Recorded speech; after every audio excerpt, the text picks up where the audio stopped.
అందరికీ నమస్కారం అండి. ఆంధ్రప్రదేశ్ రాష్ట్ర వ్యాప్తంగా ఉన్న రైతు సోదరులందరికీ కూడా రాష్ట్ర ప్రభుత్వం శుభవార్త అయితే చెప్పిందనమాట. మనకి ఈ యొక్క అన్నదాత సుఖీభవ పథకం సంబంధించి నిధులు అనేవి అయితే విడుదల చేయడానికి రాష్ట్ర ప్రభుత్వం గ్రీన్ సిగ్నల్ ఇచ్చిందండి. అయితే దీనికి సంబంధించి నిధులు అనేవి ఎప్పుడు విడుదల చేస్తారో ప్రతిదీ కూడా ఈ వీడియోలో మొత్తంగా తెలుసుకుందామండి. అయితే ఈసారి ఎవరైతే అర్హులు ఉంటారో కేవలం వారి యొక్క ఖాతాలో మాత్రమే జమ చేసే విధంగా రాష్ట్ర ప్రభుత్వం అయితే ముందడుగులు అయితే వేస్తుందండి. సో ఎప్పుడు జమ చేస్తుంది ప్రతిదీ కూడా ఈ వీడియోలో మొత్తంగా తెలుసుకుందాం. అంతకంటే ముందు కొత్తగా ఎవరైనా మన ఛానల్ని చూసినట్లయితే దయచేసి వెంటనే ఛానల్ని అయితే సబ్స్క్రైబ్ చేసుకోండి. చాలామంది వీడియోని అయితే చూస్తున్నారు కానీ సబ్స్క్రైబ్ చేసుకోవడం లేదు. నేను పెట్టే ప్రతి లేటెస్ట్ అప్డేట్ కూడా మీకైతే ముందుగా తెలుస్తుంది. అలాగే వీడియోకి అయితే లైక్ చేయండి. దీని ద్వారా మరికొంతమందికి సమాచారం అయితే అందుతుంది. ఇంకా ఆలస్యం చేయకుండా వీడియోలోకి అయితే వెళ్ళిపోదాం. సో మనకి ఇక్కడ రాష్ట్ర వ్యాప్తంగా ఉన్న రైతు సోదరులందరికీ కూడా రాష్ట్ర ప్రభుత్వం శుభవార్త అయితే చెప్పిందనమాట. మనకి ఈ యొక్క ఎన్నికల్లో అయితే హామీ అయితే ఇచ్చింది కదా రాష్ట్ర ప్రభుత్వం అయితే.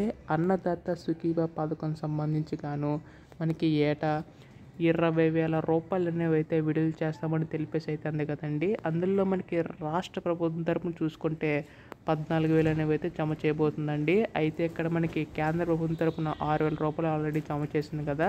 సో ఇప్పటికే 18 విడతల కింద జమ చేసిందండి. ఇంకా మనకి సంవత్సరానికి 3 విడతల కింద 2 విడతలు ఆల్రెడీ జమ చేసింది. 3వ విడత కింద మనకి జనవరిలో అయితే జమ చేయనుంది. అయితే ఇప్పుడు రాష్ట్ర ప్రభుత్వం తరపున సంబంధించి మనకి నిధులు ఎప్పుడు విడుదల చేస్తుంది అన్న దానిపై చాలామందికి అయితే సందేశం అయితే ఉందన్నమాట. సో మనకు వచ్చిన సమాచారం ప్రకారం ఏంటంటే మనకి త్వరలో ఈ యొక్క నిధులు కూడా జమ చేసే విధంగా రాష్ట్ర ప్రభుత్వం అయితే ముందడుగులు అయితే వేస్తుందండి.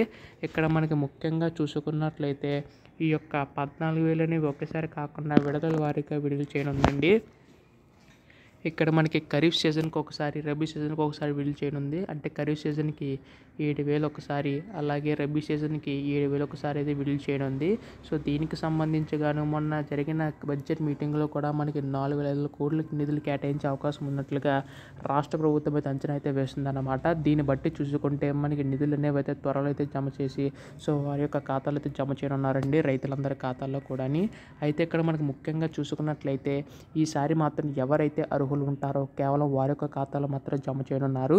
అయితే మనకి ఇక్కడ జనవరిలో మనకి చూసుకున్నట్లయితే మనకి ఈ యొక్క 3 పథకాలకు సంబంధించి కూడా ప్రవేశపెట్టనున్నారండి. అలాగే ఇక్కడ మనకి ఉచిత బస్సు సంబంధించి ఆడబిడ్డ నిధి పథకం సంబంధించి అందులో మనకి అన్నదాత సుఖీభవ పథకం సంబంధించి కూడా ప్రవేశపెట్టే అవకాశం ఉందండి. సో సంక్రాంతికి మనకు కానుకగా మొత్తంగా మనకి ఒక 3 పథకాలకు సంబంధించి కూడా ప్రవేశపెట్టున్నారండి. అందులో మనకి అన్నదాతలకు అందరికీ ఉపయోగపడేలాగా అన్నదాత సుఖీభవ పథకం సంబంధించి కూడా మనకి ఆ యొక్క నెలలో అయితే ప్రవేశపెట్టున్నారు. దీనివల్ల ప్రతి రైతుకి మేలు చేకూరుతుందని చెప్పి రాష్ట్ర ప్రభుత్వం అయితే భావిస్తుందండి. అయితే ఇక్కడ మాత్రం ఏంటంటే ఈసారి ఖచ్చితంగా ఈ కేవైసీ కంప్లీట్ అయి ఉండాలండి. సో అర్హులైనా కానీ మీరు ఖచ్చితంగా ఈ కేవైసీ కంప్లీట్ అయి ఉండాలి. అలాగే మీ యొక్క బ్యాంక్ అకౌంట్ ఆధార్ కార్డ్ ఏదైనా లింక్ అయి ఉండాలన్నమాట. సో ఎవరికైతే ఇవన్నీ ఉంటాయో కేవలం వారి యొక్క ఖాతాలో మాత్రమే డబ్బులు అనేవి జమ అవుతాయి అన్నమాట. సో ఖచ్చితంగా వీటన్నిటిని కూడా సిద్ధం చేసుకోండి. త్వరలో దీనికి సంబంధించి కూడా ప్రణాళికలు రూపొందిస్తుంది రాష్ట్ర ప్రభుత్వం అయితే. ఇక్కడ మనకి ముఖ్యంగా చూసుకున్నట్లయితే ఈ యొక్క ఎన్పిఎస్ఏ లింకప్ అయితే కంపల్సరీగా అయితే ఉండాలన్నమాట. అంటే మీ యొక్క bank account, Aadhaar card, phone number link up అయి ఉండాలి.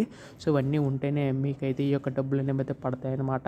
సో ఖచ్చితంగా ఏంటంటే మనకి త్వరలో అంటే మనకి 19వ తారీఖున జరగబోయే క్యాబినెట్ సమావేశాల్లో ఈ యొక్క అన్నదాత సుఖీభవ నిధులు కేటాయించడంపై అయితే ప్రస్తావన అయితే రానుందండి. ఆ రోజు మనకు వెల్లడిస్తారు ఈ యొక్క అన్నదాత సుఖీభవ సంబంధించి 20,000 ఎప్పుడు జమ చేస్తారో ప్రతిదీ కూడా.